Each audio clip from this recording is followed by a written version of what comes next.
Every day, 1,067 teenagers in Uganda get pregnant. This is the end of my life. Namusanga ayimiridde n'oyo omuvubuka. Nimukuba. As parents, teachers, and society keep silent. Will the PLA come when she's still pregnant or when she has delivered? My teachers knew about it. The teacher will go to class and point out the name of this child. No government policy, no education, no protection.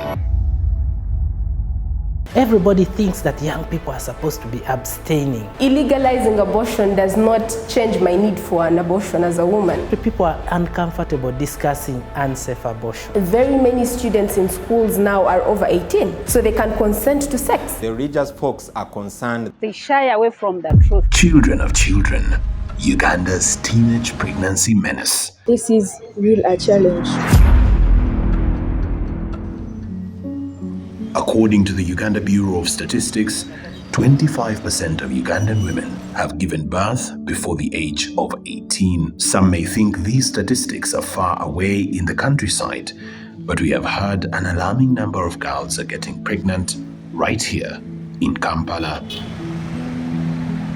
Beyond these bustling bars of business, Kampala is hiding a dirty secret. Teenagers are getting pregnant, dropping out of school, catching HIV, and some engaging in unsafe abortions. So we set out to find them. On a cloudy afternoon, we are on our way to Nakulabye, right in the heart of Uganda's capital, Kampala. We don't drive far before reaching Nakulabye, and just as the rain starts, we are at Perusaya Nursery and Primary School.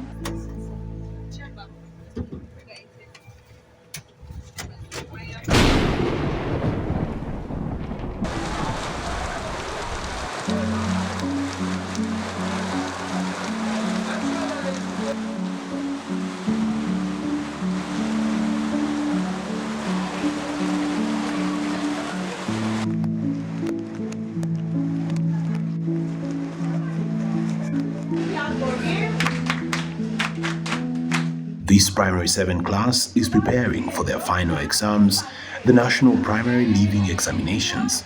But one of them, this girl, whom we will call Anita, just recently returned to school after a long time away. Anita is 15 years old and just 2 months ago delivered her first child. She is one of the over 300,000 teenagers who became mothers before 18 in Uganda. Although still a child herself, Anita has to rush back home after school to tend to her baby. This was her last lesson before going home, which is a walkable distance from the school, and so I set off to her home. Here, I find Anita taking care of her 2-month-old baby. This experience has, however, not been all rosy for Anita, as she reveals having to deal with stigma in the community. They don't say good to me because they know that right now I'm useless. One of my classmates, she told me about it.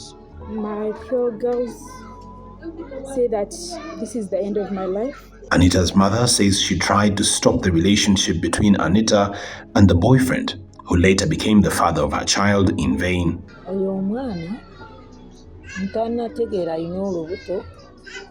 Namusanga ayimiridde n'oyo omuvubuka ssaawa bbiri. N'angamba ntutte emmere maama. Bwe yatwala emmere n'amalayo essaawa nga nnamba. Ngenda kulaba omwana taleeta ssuwaani. Kati ogenda kulaba omwana watutte ssuwaani, omuwala ayimiridde, omulenzi atutte. Kati bwe yandaba n'asitula essuwaani. Kati omuwala oyo nimuteekamu oluyi. Namuteekamu oluyi. Nangamba nze nakugamba dda mbuulira maama wange bw'oba otali maama wange. Ndowooza yaswala mu maaso g'omuvubuka. Nindwana naye. Nankwata amataali. n'adduka misinde yadduka misinde najja yali aliwo abavubuka ne bagamba munoonyeze mumundeetere awo nga ssaawa 4 z'ekiro ne bamundeetera nimukubaano bamukubaano bagamba okoze bubi kuba maama w'omukazi akulabirira okimanyi gwe maama ye taata kati okuba maama wo ng'oragawa enkeera ninoonya defense nakuba Colin agamba n'obumunkuba ekintayagala sikyayagala kusoma nasirika defense nangamba awo sooka oyimirira awo baba tayagala kusoma sooka omuleke omunoonyereze kiki lwaki tayagala kusoma bw'aba talina lubuto atubuulire ekimuganya agenda kusoma oyo omuvubuka bw'aba yamulimbalimba tadda kusomero tukitegeere. Her mother says that whereas her daughter had gotten pregnant, she encouraged her to go back to school. Katonda ngamba nze sagala lubuto nze ngenda tulujjamu nze ngenda kusoma nimugamba nedda oyogedde bingi olubuto okulufuna waliwa oba olwagadde oba talwagadde walufunye tulina ssente zijjamu olubuto zenyine ssente za fees ze namubuuza bw'omala P7 oyagala kweyongerayo okusoma nangamba lwaki maama seeyongerayo okusoma. President Museveni in January ordered pregnant girls to be allowed back in school, a proposal that was met with stiff resistance from religious leaders. Most schools, especially the church-founded ones, have still not allowed pregnant girls back in school. This school, however, has done so, and I was curious to find out why. You allowed her when she was pregnant. I think she was even 2 months. So it was 2 months, and then we were like calculating, will the PLA come when she's still pregnant or when she has delivered? So we found out that she would have delivered. So we said it's okay. She will be free there, and then she can leave the baby home. Then come and resume her studies. Komurubuga Borin, the school's head teacher, says he cannot throw out a pregnant girl from school because she also deserves a second chance. What I always look at is the benefit of a child to the nation, because you never know that girl you are denying education. It's going to be the one who's going to help the nation. So when I look at it, so many girls have been got pregnant and they have been successful in life. So one testimony I would give that maybe the girl who happened to get pregnant in senior 4, but now she's a professor. Anita attended classes while pregnant and only left to deliver her child. She is now back to class and preparing to go for advanced education. She says she wants to be a lawyer. My teachers knew about it. They used to tell me if I'm not feeling well, I go back home. I want to be a lawyer, fight for the freedom of girls. This is really a challenge to me. Komurubuga, however, says he faced some resistance from his teachers when he made the decision to allow the pregnant Anita back in school. When the parents came and then we talked, when I called my teachers and I told them about it, some were like, no, we can't allow that to happen here. Why? How will the others be seeing it? They'll even go and do it. No, I was like, no, it's just us to educate them because it wasn't our making. If she's pregnant, fine, we can cancel these other ones. Then they understand. And even after all, she's still young, that womb can be seen easily. We shall push her on. By the time it is seen, she'll be delivering. And that's what happened. Some other teachers were coming, some female teachers were coming, asking me, how did you allow this girl to be in school when she's pregnant? I said, no, the government allowed us to take them on, and that's why I allowed them. Unfortunately, Anita is not alone. Many girls her age in the same area are getting pregnant at their first encounter with sex, and by the look of things, this trend is only going up. Right now, 1,067 teenage girls get pregnant every day in Uganda. Human rights activist Hope Mukundane says there is need to train teachers on how to give sexuality education. We should introduce another way of training these teachers. All schools that are under Ministry of Education, they have senior men and senior women. But these people are not doing their part, because from the tours that we had with the schools in the month of May, June and July, we found out that these kids fear to confide in a teacher, because the teacher will go to class and point out the name of this child and tell them that, hey, this one was asking me about sex. You see how she's spoiled? In 2016, Parliament banned the teaching of comprehensive sexuality education in Ugandan schools. Parliament said it directed the ban of teaching and training teachers on sexuality education to save the morality of Ugandan children, which was at risk. Following these developments, human rights activists working with the Center for Health, Human Rights and Development instituted a court case challenging Uganda's failure to have a comprehensive sexuality education framework. The Ministry of Education and Sports has since developed a sexuality education framework that was opposed by religious leaders. The biggest challenges we have as a country is that we hold out to be a very moral country. And so we spend a lot of time thinking that young people are not having sex when they are actually having. Everybody thinks that young people are supposed to be abstaining, but statistics show otherwise. And then secondly, the arguments that are being portrayed by especially those who oppose sexuality education, that you see it is against our values as a country. For example, our motto says, "For God and our country," and if you read the Bible, we are not supposed to be engaging, young people are not supposed to be committing immorality at that age, but we must deal with the science that we have. We have the National Sexuality Education Framework, which was launched by government. Unfortunately, it has not been implemented wholly. And this is because of opposition from some religious groups who think that it is contrary to religious beliefs. So the framework is there, but it's not being implemented. So we have a framework for in-school young people, yes, but the implementation is slow or almost non-existent.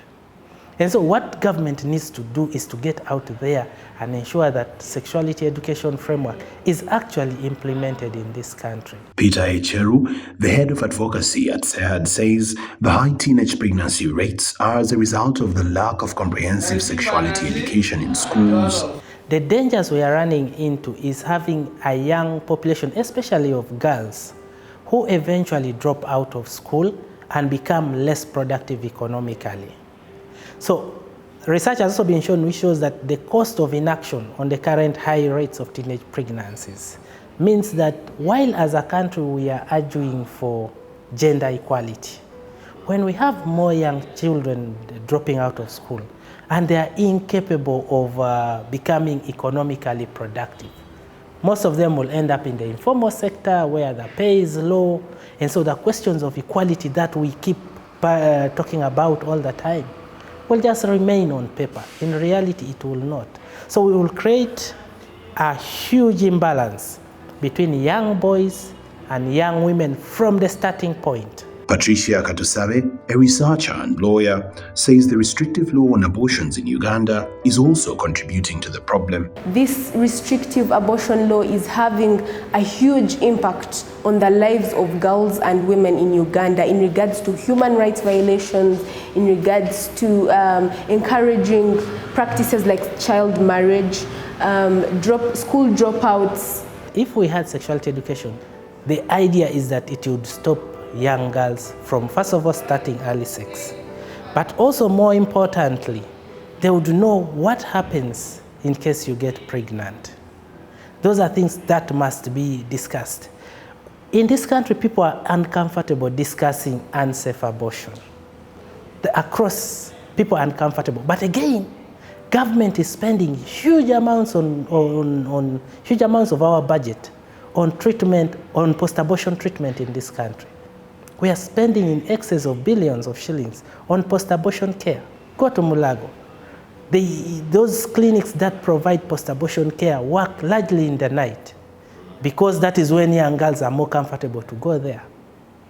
So they go when the situations have already become bad because they have procured unsafe abortion. You see? So the cost of not providing sexuality education leads to, one, early pregnancies. Secondly, it increases cases of unsafe abortion. Unsafe abortion is costly.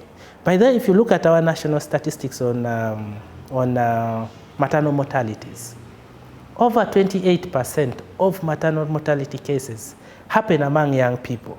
So when you have teenage girls being affected by a law, then I think it is time to rethink our law in Uganda on abortion. The World Health Organization does state that illegalizing abortion does not change my need for an abortion as a woman. So whether abortion is illegal or legal, when I need the abortion, I need it. Yes, period. So in my research, I discovered that very many teenage girls are having unsafe abortions, where unsafe methods like inserting objects inside their vaginas, swallowing and taking or injecting various concoctions. Yes, so I discovered that most teenage girls, especially in rural areas, are having unsafe abortion. So it is important to acknowledge that abortion is not just a gender issue, but it is also a class issue. Katusabe, who has published a research study on abortion and the law in Uganda, says 30% of students in school right now are sexually active. While doing my research, I discovered that culturally there was a lot of stigma that was attached to sex before marriage, you know. So it is important to acknowledge the shortcomings of our culture and work towards improving or working on them, you know. So when you get back to the homes, parents are afraid. They're either afraid or they're just nonchalant in regards to disseminating or to providing information about safe sex practices to their children, you know. And even when we get back to the schools, 30% of students in schools now are sexually active. But then when the irony comes in such a way that all the guidelines that are provided, they either tactically, I don't know whether it was intentional or unintentional, they avoid the conversation on safe sex practices. You know, the guidelines that are emphasized therein include strict rules in school, they include pregnancy tests for girls, but it is very unrealistic for you to acknowledge that over 30% of students in schools are sexually active, but why not go ahead to provide or to talk to them about how they can have safe sex. If you look at the Uganda Demographic Health Survey data, it shows you that up to 64% of young people, by the time they are 18, have had sex. If you look at the current HIV/AIDS statistics, while new infection rates are dropping for all other age categories, for young people, it is actually the category that is increasing. All this point to one thing, that young people are having sex. So what is the problem? The problem is that as a country, we've chosen not to rely on evidence that we have that shows that young people are having sex, and instead choose to act like the proverbial ostrich, bury our heads in the sand, and not address the real problem. I did look at the post-COVID times, the post-pandemic times, and realized that very many students in schools now are over 18, you know, so they can consent to sex. We cannot continue to avoid the conversation on safe sex in schools. Whereas government put in place a national sexuality education framework, the experts say it isn't working. It is at a higher level that these girls discover things by themselves. Not even teachers where they were in school, not even parents are at home, because African setting, parents are shy. They shy away from the truth. They want to keep pretending that life is like how it used to be in old age. So these kids, as they grow, they're watching TV, social media exposed everything out.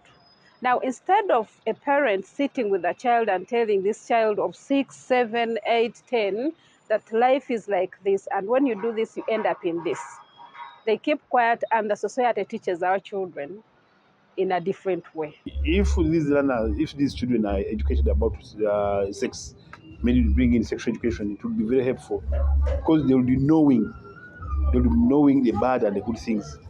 Because some of them, they do it because of ignorance. They don't know what they are doing. Sex education is not being taken seriously in schools, and even the way it is given, it is not given to overcome the problem that it is meant to solve. You know, it does not make a difference if you go to a science class and you are taught about your body parts, and you are in a sex education class and you're still taught about body parts, I think that the sex education target should be to really look at solving the conundrums of around teenage pregnancy, around school dropouts due to this phenomenon. So I think that it is no longer realistic for Uganda as a nation to put very strict laws and to be very unrealistic about teenage pregnancies in schools. By the time a child is 6, they should be able to know why a boy is different from a girl, and why eventually there will be differences as they grow up. The sexuality education must be age appropriate. So that's where we are having challenges in terms of having young people taught about sexuality, being educated on how do you respond. Because evidence from developed countries that have embraced sexuality education actually show that where sexuality education has been done, there has been a reduction in teenage pregnancies and early marriages. And also that young people eventually delay their age of first encounter with sex. That is scientifically proven across the world. But for us in Uganda, we've decided to believe in myths and misconceptions about what sexuality education is. Actually, some people think that when you're talking about sexuality education, you're teaching young people how to have sex. The Ministry of Education spokesperson, Dr. Dennis Mujimba, blames society itself for failing sexuality education in schools. Daniel, this problem is not an education problem. It is a social problem that is beyond the education and sports sector. Therefore, some of the challenges we are seeing are actually a result of failed parenting within the home setting. Because that is where all of us live. We have a home. It just happens that I leave my home and come to school for a certain number of days. Now, the question you need to answer is, how come the majority are not pregnant? Because we are looking at this problem, but it's not the majority, they're actually the minority. So how are the majority able to go through this? So one of the packages interventions we have within our package is strengthening the language or communication about parental responsibility in this. So it's not just about education, coming up with policies and guidelines for re-entry. The religious folks are concerned that if we integrate or mainstream sexuality education within the curriculum, because as education, curriculum is our main platform of passing on knowledge. So there was some hesitance that we should leave these separate, run separate tracks, have a track for sexuality education, communication, separate from the academics learning process. And now for us as educationists, we think that it should be mainstreamed. For now, Anita and over 300,000 other girls like her every year have to make the tough choice whether to stay in school or drop out to raise children of children. Daniel Lutaya, News 24/7.